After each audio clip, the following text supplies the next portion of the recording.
This role in investigating poetry, because of this role, has really taught me some things about poetry. Learn that poems allow me to go through the photo album of my mind, and when it comes down to it, we write poems to encapsulate something we want to remember. Something important enough that we want other people to also know about. I mean, we could write an essay, but that can be too dry. And a short story is often too complex. Your message may get lost, especially since the parameters of a short story are set, so you really can't go beyond them. A poem is looking through a photo album and then selecting one picture that really encapsulates whatever that photo album is about. And because poems are so individual, your subject matter can stay the same, but your poetry changes, especially as you age. My 80-year-old dad has a response when he doesn't remember something. He says, "That happened too soon ago." So he can tell me who he went to school with in the Little Red Schoolhouse, but he may not remember where he put the socket wrench, okay? And as I get older, there's going to be many, many things that are not too soon for me to remember. And poetry helps me remember them and savor them. My first poem tonight is Untraveled Tracks. Untraveled tracks, among the shadows, I tread spongy turf, walk with care. Take me into the windbreak beside the shed, past a steel-wheeled cultivator, plowed to a stop in the pine needles.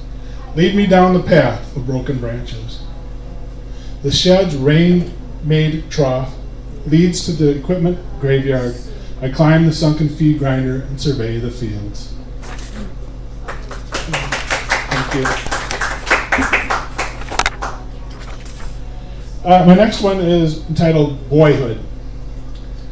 As a boy, winter runoff was to be damned, populated with driftwood boats.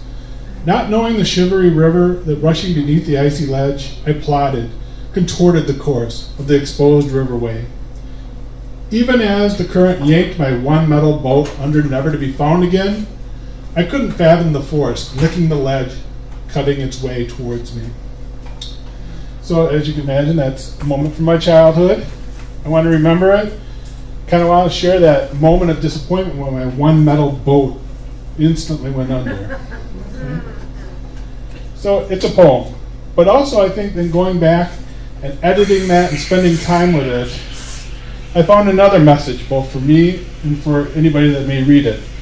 You know, it's that kind of stands for that loss of innocence or being innocent and having an impending future ahead of you.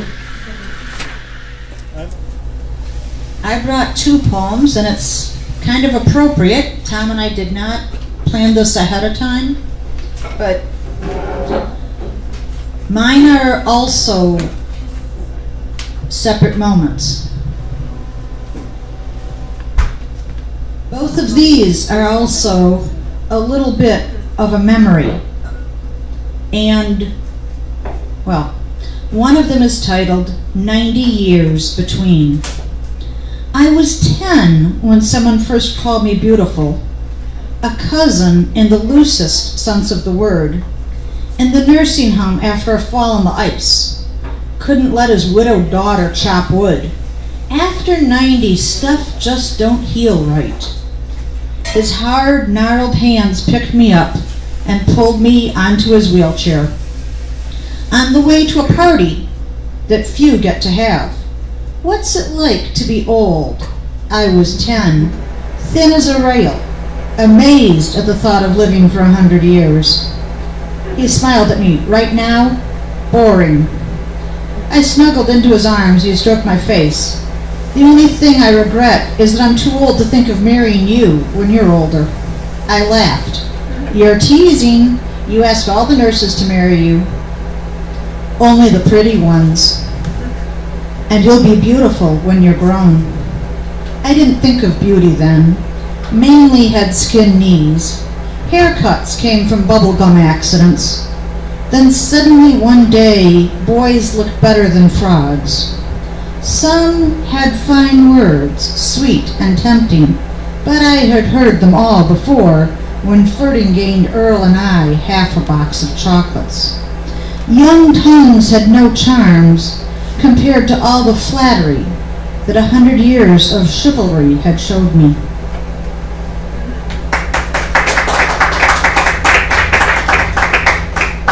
And the other one is also about family. It's called As Simple as ABC. Those were his initials, ABC.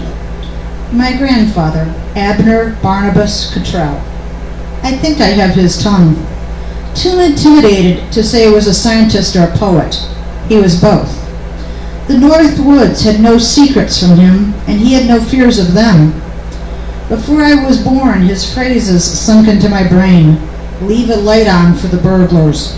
Cars broke, gotta go by Shank's mare. We were so lost we went round Robin Hood's barn twice. Like me, a flaming radical, always wanting to find the roots. He got hit by a widowmaker. He needed like a hole in the head, which he might have needed, but he never went to the doctor. Grandma said he was more mule stubborn after that, which is a real case of hell getting hotter. In fact, that's what he died of, a case of the stubborns. He bet the swamp was frozen over. It wasn't. Mother and I say he and I are opposites. She said we would have fought like two tomcats, but I've been arguing with him since childhood. If I could convince the grandfather of my mind, I can convince anyone.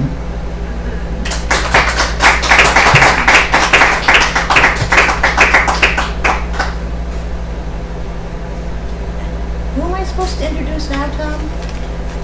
Jeffrey. Okay, I'm introducing Jeffrey, who I've never met before, so this is a first for me. Come on down, Jeffrey.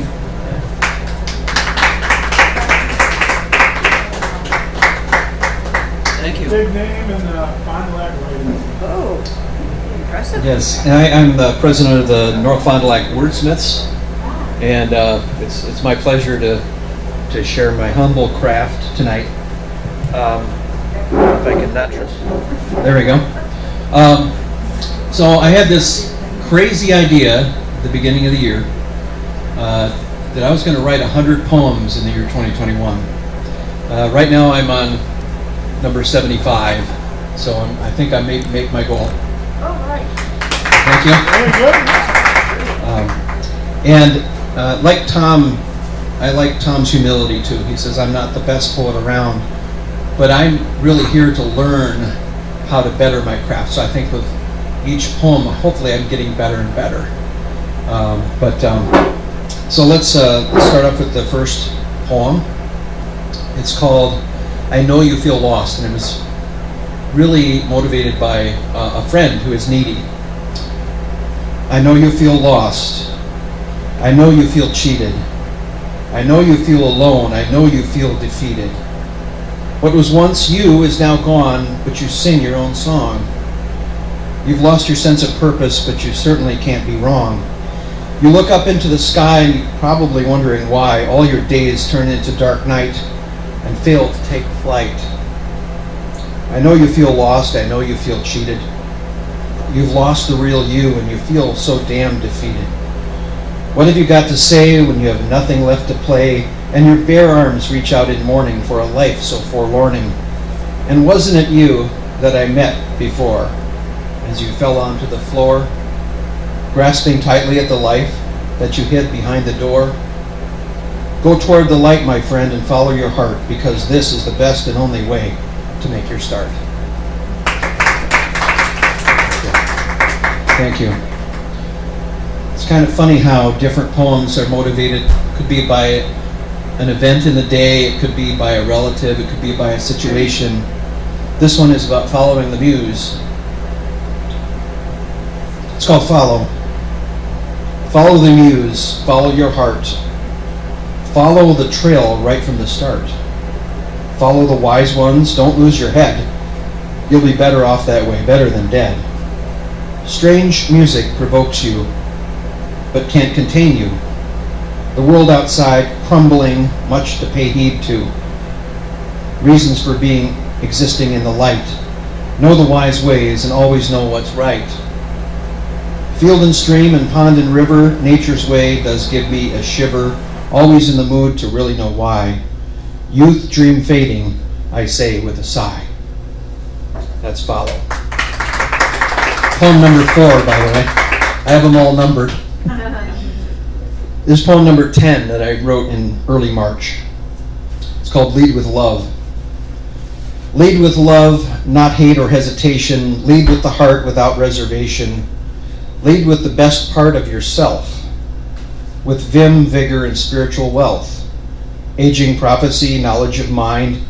What on earth am I willing to find? Grandeur of life, planet of beauty. Survival comes with faith and duty. Lead with your mind, but focused on the love. Continual battle between the hawk and the dove. Lead with the love that is so close at hand, so that others following will understand. It's called Lead with Love.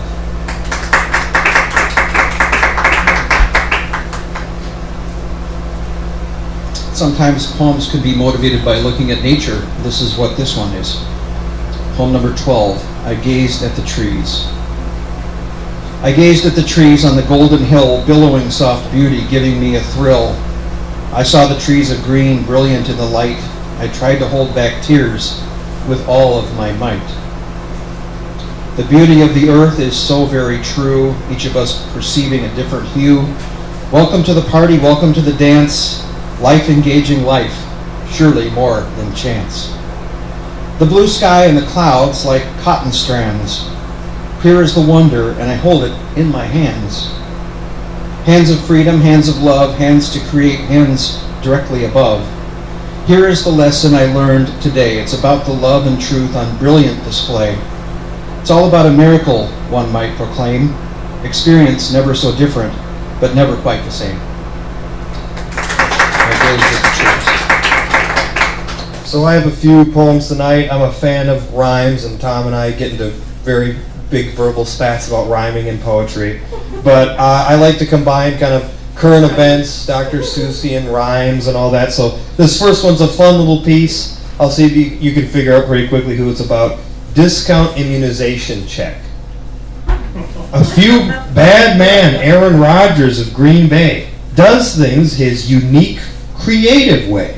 A few months ago, he said he was immunized. Turns out he's unvaccinated and getting stigmatized for putting teammates and league at risk. The retribution has been quite brisk. Sponsorship ended with Purveya Health. Frustrating, but won't dent his massive wealth. State Farm might have moved on as well. Terry Bradshaw got a spot. More they didn't tell. Against the Chiefs, 12 didn't start. Jordan Love will give Wisco joy or sorrow. Some compare A-Rod to Kyrie Irving, who from the Brooklyn Nets is swerving. While Kyrie refuses to get poked, his status was never cloaked. Rodgers went on the Pat McAfee show. Cancel culture he blamed for his woe. A few times he went over the top. Quoting MLK was a huge flop. Arguing politics is a sham, golly, what system is immune from folly? Of excellent points he had a few. The central arguments were not new. Health and medicine should be apolitical. Providers who don't price gouge are atypical. About a vaccination, some are quite mean. The consistent truth we should glean in a situation worth of dramaturgy is conversation, not controversy. We must balance the need to protect and the urge to constantly correct with the privilege of personal choice. One or many should not be robbed of voice. That's number one. And I had another piece sort of inspired by recent economic events, or sort of kind of what I've gone through in this entering the job market and studying some history. So it's entitled Depression, Recession, Resignation. Homes drowned in sobs as 15 million lost jobs. Before founders exhaled, 20% of banks failed. Countries ceased to trade. People cried out for aid. After engineer lost to patrician, the New Deal made its audition. Not quite 80 years later, a recession could have been greater. 9 million lost jobs, just as loud their sobs. 10 million homes foreclosed, housing sector decomposed. As yuppies watched and waited, Lehman Brothers violently faded. Financial misdoings abound. No one punished, justice is sound. After veteran lost a visionary, the stimulus auditioned, population wary. 12 years later, another great economic event, but this one marks the commoner's ascent. Unlike the Depression or recession, workers now are starting to question, do I work to live or do I live to work? Capitalism can drown the answer in murk. Up to 40% might change their occupation in this third round called the Great Resignation. The pandemic retaught us life is short. To lame, low-paying jobs, do not contort.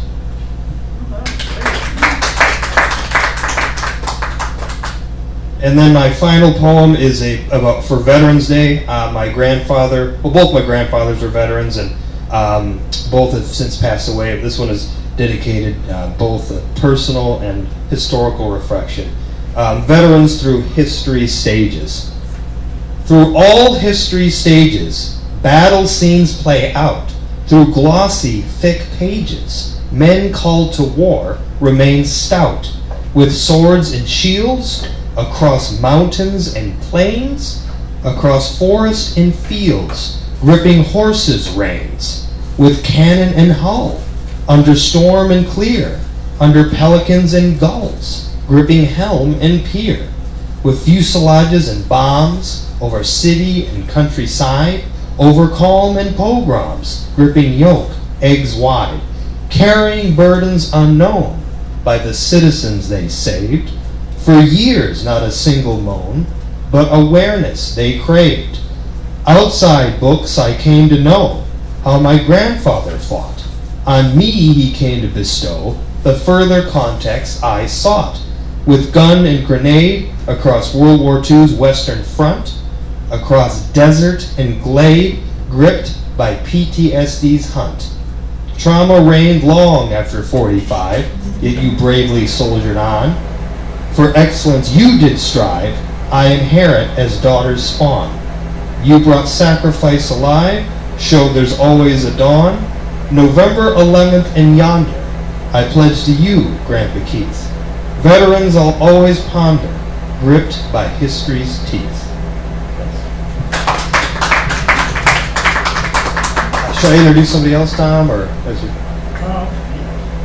Yeah. Wait, let you get ready. Jeff, you can come back up. No, wait. Because now I have to, in front of the camera, say you've convinced me, Patrick. Rhyming poetry is good. Okay. Well, it's worthy. You should try it. I try. That's why I bashed it, because I can't do it. Yeah, I'll read one poem. Then Jeffrey can come back up here. Just because it's along the same vein of one of my children. I've actually written poems about all my children, but the ones that I've shared and tried to get published have mostly been about my son. He has autism, so I just think it's so important to help understand what autism is and what it's like to be the parent of somebody with autism. It's Jeffrey, he doesn't know what I'm talking about. Okay, I believe I can cure your autism with each push of the swing. Once the movement terrified, you unsure of where you were in space. Then you loved it and I would push you like a normal kid. Like I pushed your sisters. The mind and sense connected, I know. You could get used to the swaying like a beginner on the tightrope. Once steady, you could make sense of the world around you. Or like a cheap maze game where you waggle the game to get the small metal balls through the obstacles and seated in the divots that win. Your sense of self will roll around and sink into the right spot. I know movement is good. I want to believe it's magical. So I give another push. Feeling I'm pushing you forward. One hand on each knee. You require that and a push every time. You swing back to where I'm sitting. I say silly things and you laugh. But sometimes you are within yourself, just enjoying the movement, and I am quiet too. It's okay to be within yourself sometimes and just feel the breeze. Watch the sun behind western clouds. The day is fleeting, but right now is beautiful. Right now is enough. I make you sign for more and then give more pushes. Even once I'm ready to be done, you touch your fingers together and I go on. We will make a little more progress on your therapy today. Our destination is not linear. It's back and forth, and right here.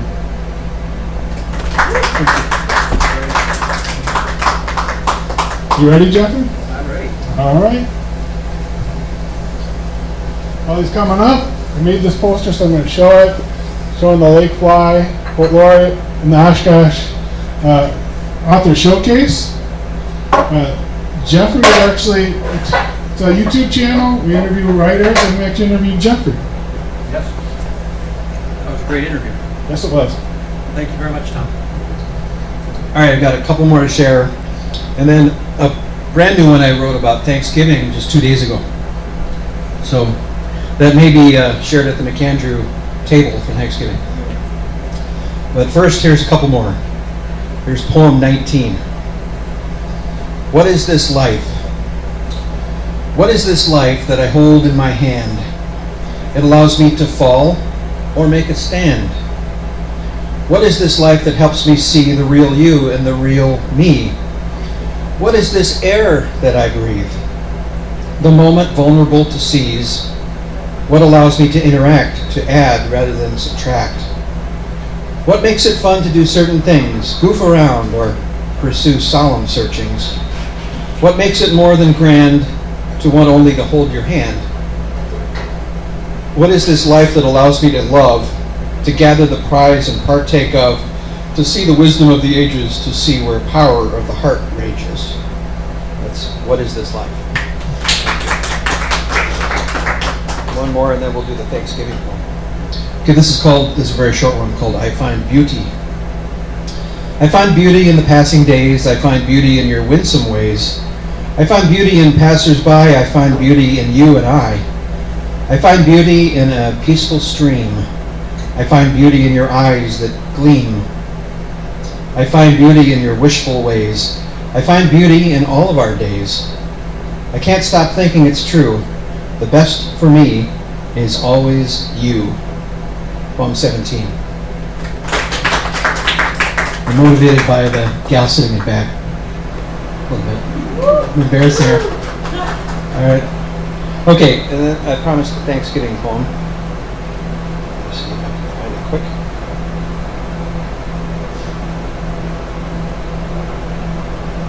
Here it is. It's called Thankful.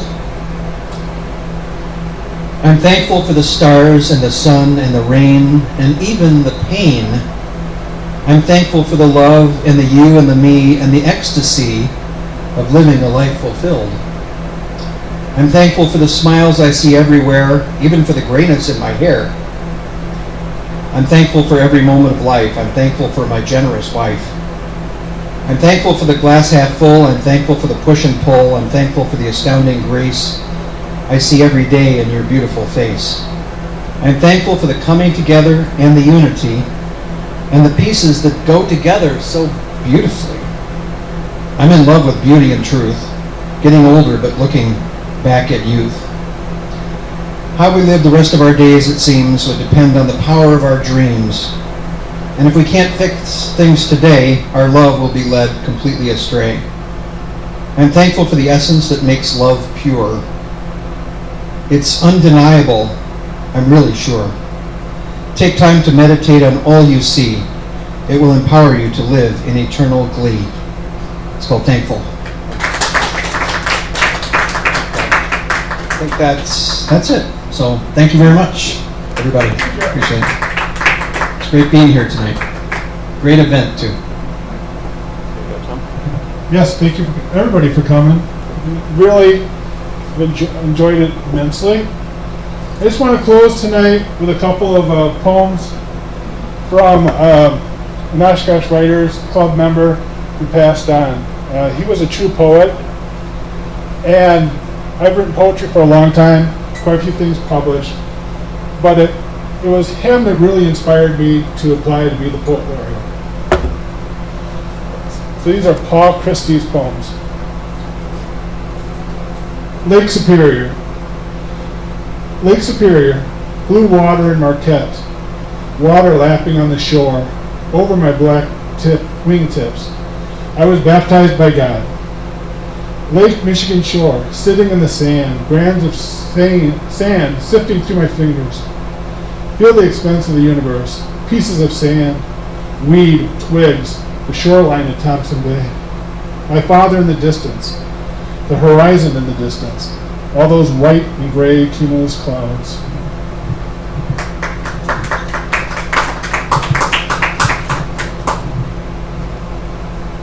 And I guess the last one of his I'll read tonight. The Journey of Life. The journey of life, broken stars fade, on earth we live. Those eyes, those children's eyes, these hazel eyes of mine. Resting eyes, sleeping, weeping eyes. Eyes in heaven, those eyes. In the city at night, then the lights wink on and off like blinking eyes. Around stone buildings, stairs, eyes of rats and roaches, a graffiti of eyes, ugly graffiti. God, what are we as we populate the earth and I the universe? Read his poems all night, but I won't. All right, thank you for coming. Thank you for watching. All right. Good.